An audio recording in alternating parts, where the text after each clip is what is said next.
Hey everyone, I'm just curious on a scale of 1 to 10, 10 is being supremely comfortable, 1 is being supremely uncomfortable.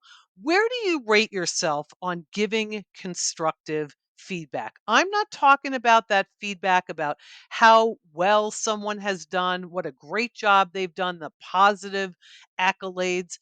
I'm talking about those hard conversations, that constructive feedback. If you're like a lot of folks that I work with, you might be lower on that scale, or it could be challenging depending upon the person, the issue at hand, etc. My name is Coach Jackie. I'm a leadership development and mental fitness coach, and I work with professionals, aspiring leaders who really want to develop professional skill sets so that you can really show up and be your best. In my article, Stop Serving Soup Sandwiches: The Art of Giving and Receiving Feedback, I talk about my experience early on in my career around feedback and how fortunate I was that I was really in environments that supported constant feedback, that supported and had a norm of giving feedback, both positive and negative. I also talk about in this article some barriers, common barriers that come up around giving feedback, and I share with you some strategies. What I want to do in this video is walk you through an example. How would you actually approach someone in giving constructive feedback? And so let's say you're an aspiring leader or you are a leader and you have direct reports. It's incumbent upon you to create a culture where you foster feedback and that it becomes the norm. So, here are some tips I want you to think about. One is you have to adopt this feedback mindset and be human. Number one, kind of embrace that feedback is really about helping someone. It's because you care about that person. You want them to be as effective as they can be in their role. So that's number one. Let's talk about a scenario where you are on a sales call with one of your direct reports and a potential client, and you are noticing that your direct report is starting to get impatient. Their levels of frustration are growing. Their speech is getting faster. The tone of their voice is becoming terse, and they're cutting this potential client off, and all the signs of their communication is really showing that they don't want to be there. And the client is starting to pick up on that. Now, you may have different policies or different strategies about how you deal with that in the moment, but this is a really good opportunity to follow up with this particular direct report.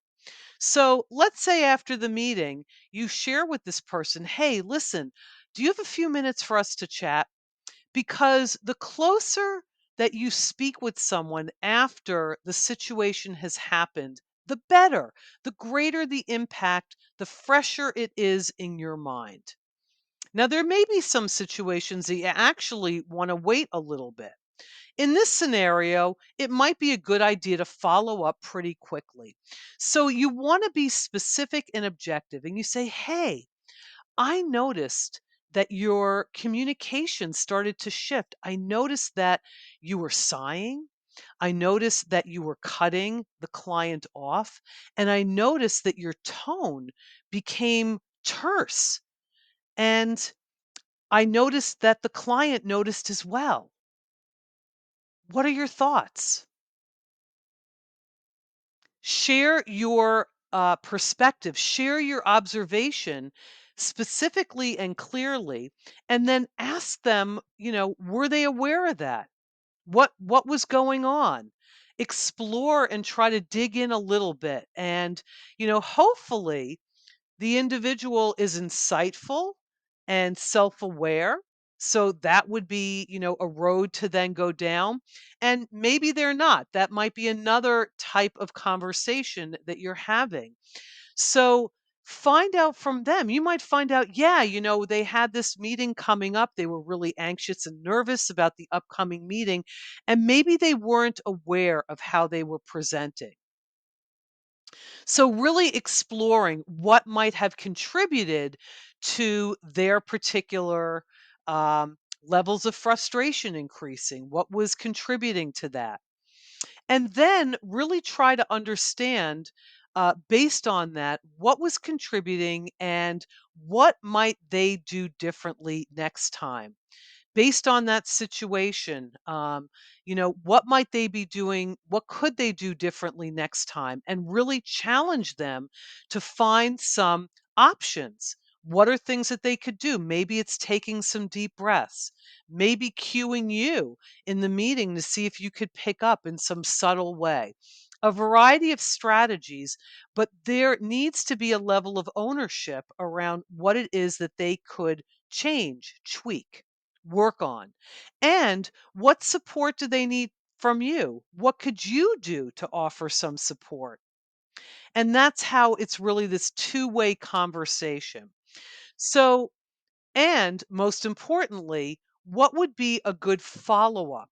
Let's say next time the meeting happens with this client, there's a follow up to see after the meeting what things did we put in place, what was effective, what was working, and so, really, this conversation around feedback is a learning opportunity, a way for you to provide information, a way for you to receive information, and a way to strategize about ways to do things differently. It's all about support. It's all about helping each other to be more effective in our roles. So, I'd be curious what your thoughts are. I'd love to hear what strategies you employ to give feedback. And I'd also love if you were interested in signing up for a free discovery session to hear how we could potentially address something that you're wrestling with professionally. So, I hope this was helpful. I hope you have a wonderful day, and thank you for joining me.